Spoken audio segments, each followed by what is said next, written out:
ভূমিকম্প যদি উৎপত্তিস্থল একবার নির্দিষ্ট করে যদি উৎপত্তিস্থল বাইর করতে হয় মিনিমাম 3টা স্টেশনের ডাটার প্রয়োজন হয়। তো আজকে যে ভূমিকম্পগুলো হচ্ছে সেই ভূমিকম্পগুলোর ডেপথটা কোনো গভীরতা সম্ভবত অনেক কম, যার কারণে আমাদের কিন্তু শুধু সিলেট স্টেশনেই সেই ভূমিকম্পর ইনফরমেশনটা পাচ্ছি, মানে আমরা ডাটাটা পাচ্ছি। পাশাপাশি আমাদের যে একবারে নিকটবর্তী যেগুলো আছে, বিশেষ করে ময়মনসিংহ আছে এবং কুমিল্লাতে আছে, সেগুলোতে বা ঢাকায়ও সেটাও রেসপন্স করতেছে না। সেটা শুধু দেখা যাচ্ছে শুধু এই সিলেটের যে ডাটা সেন্টার সেটাতেই আমাদের ডাটা পাচ্ছি। সেটা দিয়ে একটা ডাটা দিয়ে শুধু আমাদের এক্স্যাক্ট লোকেশন বাইর করা যায় না, তবে ডিস্টেন্সটা বাইর করা যায় এবং সেটার ডিরেকশনটা বাইর করা যায়। সেই জায়গায় আমরা দেখতেছি যে সেই ডিরেকশনটা নর্থ ইস্টার্লি এবং সিলেট রিজিয়নেই পড়ছে এবং তার দূরত্বটা ঢাকা সেন্টার থেকে সকালে যেগুলো হয়েছিল প্রায় 196 কিলোমিটারের মতো, আর বিকালের দিকে অর্থাৎ 2টার দিকে যেটা হয়েছিল 1:58 সেটা ছিল হলো গিয়ে 235 kilometre north east Dhaka centre থেকে, that is near the Sylhet এবং সিলেট রিজিয়ন। 1897 সালে প্রথম বড় ভূমিকম্প এটা হয় সেই ডাউকি ফল্ট বরাবর।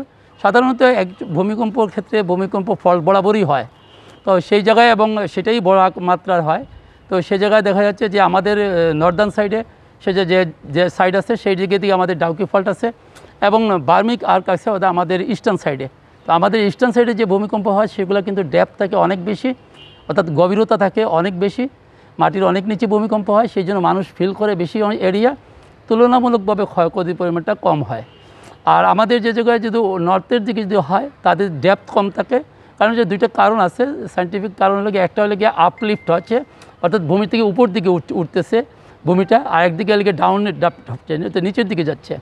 তো যেটু আপলিফট হচ্ছে সেটা ডেপথটা একটু কম হয়, সেই জন্য কম জায়গা জুড়ে হয় কিন্তু